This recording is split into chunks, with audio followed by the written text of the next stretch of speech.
뉴스 속 경제 이슈는 더 쉽고 깊게, 최신 고용 동향은 더 빠르게 전해드리는 고용 브리핑 365 시간입니다. 한지혜 기자 안녕하세요. 네, 안녕하세요. 네, 오늘 어떤 이슈인가요? 네. 여름 성수기 휴가철이 코앞입니다. 굳이 여름 휴가를 기다리지 않더라도 거리두기 완화에 많은 분이 벌써부터 여행을 떠나기도 하는데요. 이럴 때 렌터카 많이 이용하시죠. 특히 코로나19로 국내로 여행을 많이 떠나면서 렌터카 관련 소비자 피해도 늘었다고 하는데요. 사고 시 수리비와 위약금을 과도하게 요구하는 경우가 많아서 주의가 요구됩니다. 이슈 픽에서 짚어보겠습니다. 네, 7월이다 보니까 이제 여름 휴가 이야기가 점점 나오고 있는데 아무래도 코로나19로 해외여행이 어려워지다 보니까 국내 여행을 휴가지로 꼽는 분들이 더 많은 것 같아요. 네, 인크루트 설문조사에 따르면 직장인 3명 중에 2명은 올해 여름 휴가를 국내로 떠날 계획이라고 밝혔습니다. 세부적으로 어디로 떠날지 묻는 질문에는 응답자의 65.8%가 방역 수칙을 지키면서 국내 여행을 떠나겠다 이렇게 답했습니다.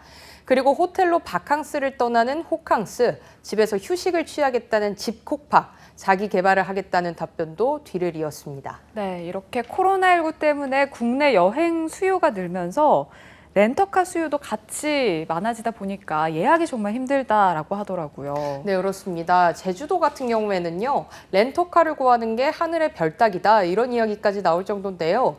이미 휴가 성수기인 7월 말, 8월 초 인기 차종은 예약이 마감됐을 정도입니다. 제주관광협회에 따르면 지난달 제주도에 입도한 관광객은 총 113만 6,452명으로 지난해 같은 기간보다 48% 증가했는데요. 특히 지난 4월 108만 2,861명을 기록한 데 이어 2개월 연속 관광객이 100만 명대를 넘어섰습니다. 이런 관광객 증가는 곧장 렌터카 수요 증가로 이어졌고 매 주말 여행객들이 선호하는 차량은 더 구하기가 어려워진 겁니다. 문제는 이렇게 렌터카 수요가 늘면서 그만큼 소비자 불만도 높아지고 있다는 겁니다. 네, 주변에 이제 렌터카를 이용했던 지인분들 중에 좀 피치 못할 사정으로 갑작스럽게 예약을 취소했을 때 가장 불만이 많더라고요. 실제로는 어떤가요? 네, 한국소비자원 조사 결과를 한번 보면요. 렌터카 관련 소비자 피해 구제 신청이 2018년 253건에서 2019년 276건, 2020년 342건으로 2년 연속 증가했는데요. 가장 많이 접수된 피해 구제 신청 유형은 코로나19로 갑작스럽게 여행을 취소하는 사람들이 늘면서 계약금을 돌려받지 못하거나 위약금을 과다 청구해 피해를 본 사례가 48%에 달했습니다.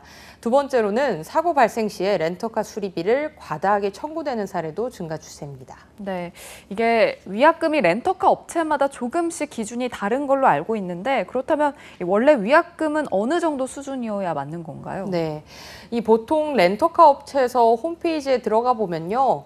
대부분 성수기라는 이유로 예약 취소 시 무조건 10%의 위약금을 물어야 한다고 쓰여 있습니다. 실제로 소비자원에 접수된 사례를 봐도요. 한 소비자는 100만 원 가까운 비용을 결제하고 예약 당일 취소했는데도 10만 원에 가까운 위약금을 요구받았는데 명백한 불법입니다. 소비자 분쟁 해결 기준에 따르면 소비자는 렌터카 예약 후 사용 예정일로부터 24시간 이내에 취소 통보를 하면 위약금 없이 예약금 전액을 돌려받을 수 있기 때문이죠. 그런데도 이런 내용을 업체가 제대로 안내하지 않고 소비자도 내용을 몰라서 피해를 보는 이들이 늘어나고 있는 겁니다. 그렇군요. 그리고 두 번째로 가장 많은 피해가 이 사고 비용 과다 청구라고 하셨는데 실제로 이 증빙 서류를 받아보기도 힘든 경우가 많다고 하더라고요. 네, 렌터카 사고 이후에 이 견적서도 못 받고 수리비 폭탄을 맞았다 이런 사례도 증가를 했습니다. 처음에 견적서도 받지 않고 수리가 진행되고 이 수리가 된 다음에 통보를 받는 이런 시스템이기 때문인데요. 현행법에는 수리 견적서나 정비 명세서 제공 의무가 업체에 부과되지 않아서 아직 업체가 어떤 수리를 했는지 객관적으로 확인할 방법이 없습니다.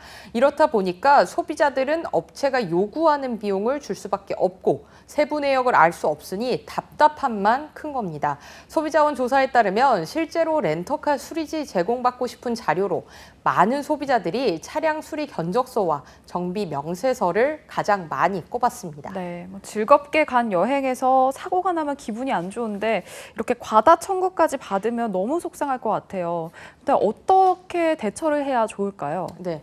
오히려 사고가 나면 차량을 소유했을 때보다 더 큰 손해를 볼 수도 있기 때문에 네. 더 주의가 필요합니다. 일단 차량을 인수할 때 범퍼라던가 도어라든가 이 차량의 외관 그리고 이전 사고 부위 등을 꼼꼼히 확인하시고 사진이나 동영상 촬영을 해놓는 것이 가장 좋은 방법입니다. 또 사고가 발생했을 경우에는 안전을 확보한 상태에서 사고 사실을 사업자에게 알리고 사고 부위라든지 현장 사진을 동영상을 찍어 놓는 것이 가장 좋습니다. 네. 그리고 이외에 또 렌터카를 이용할 때 주의할 점이 있다면 어떤 게 있을까요? 네. 일단 이 차량을 예약을 할 경우에는 예약 취소 위약금이라든가 중도 해지 환급금에 대해서 꼼꼼히 확인을 하시고 그리고 예약을 하시는 것이 맞고 또 이제 기타 특이사항을 확인할 필요가 있고요. 사고가 발생할 경우를 대비를 해서 자기 차량 손해보험에 가입을 하고 또 사고 수리비 보상 한도라든가 면책금, 휠체어 보상 제외 항목을 꼼꼼히 확인하실 필요가 있습니다. 가장 중요한 건 아쉽게도 법이 미비한 점이 있기 때문에 스스로 좀 잘 알고 있어야 된다 이런 건데요. 차량을 주로 피해 사실 등을 확인해서 그런 부분에 대한 예방법을 알고 가시는 것이 렌터카를 이용하는 가장 좋은 방법이 아닐까 싶습니다. 네, 뭐 소비자가 일일이 꼼꼼하게 좀 잘 따져봐야겠지만 렌터카 수요가 많아진 만큼 이 소비자 피해를 막을 수 있는 근본적인 조치도 필요하지 않을까요? 네, 그래서 이 소비자원은요, 공정위 이제 렌터카 수리비 증빙 자료를 위한 약관 개정을 건의를 하고 렌터카 업계에는 적정한 위약금과 휴차료 청구를 권고할 예정입니다. 또 운전자 부상이나 음주로 운행을 할 수 없는 경우에 대비를 해서 렌터카 대리운전을 허용하는 방안도 필요하다는 의견이 나오는 만큼 앞으로 주목해 봐야겠습니다. 네, 알겠습니다. 오늘의 한컷 이슈는 어떤 건가요? 혹시 코티지 패션이라고 좀 들어보셨나요? 코티지 패션이요? 네. 어, 이 시골의 작은 집을 뜻하는 코티지하고 가치를 의미하는 코어를 합친 말로 조용하고 여유로운 전원 생활을 추구하는 스타일을 말하는데요. 올 여름 유행 패션이라고 합니다. 아, 그렇군요. 네. 그래서 요즘에 부쩍 이 꽃무늬 옷이나 뭐 라탄 가방, 이게 나무를 엮어서 만든 가방이더라고요. 뭔가 좀 피크닉을 떠날 것 같은 그런 옷차림이 인기인 것 같더라고요. 네, 맞습니다. 이런 복장에서 좀 보시면 여유가 느껴지실 거예요. 주로 꽃무늬나 나무 소재인 라탄, 코바늘을 이용해서 뜨개질을 해서 만들고 자수 등을 활용하는 게 특징인데요. 이 전원으로 피크닉 나온 듯한 이러한 코티지 코어 룩은 요즘 MZ세대들이 선호한다고 합니다. 바쁘고 각박한 도시 생활에 지쳐서 평화로운 전원 생활을 동경하면서 즐겨 입는다고 하네요. 네. 어느덧 일상이 돼버린 마스크 속 삶이지만 코로나19 첫 번째 여름과는 확실히 달라진 두 번째 여름이라 조금 더 설레는데요. 그런 만큼 방역수칙 잘 따르고 휴가객이 몰리는 지역이나 시기는 피하는 노력도 함께 필요할 것 같습니다. 오늘도 한지혜 기자와 함께했습니다. 고맙습니다. 고맙습니다. 네, 지금까지 고용브리핑 365였습니다.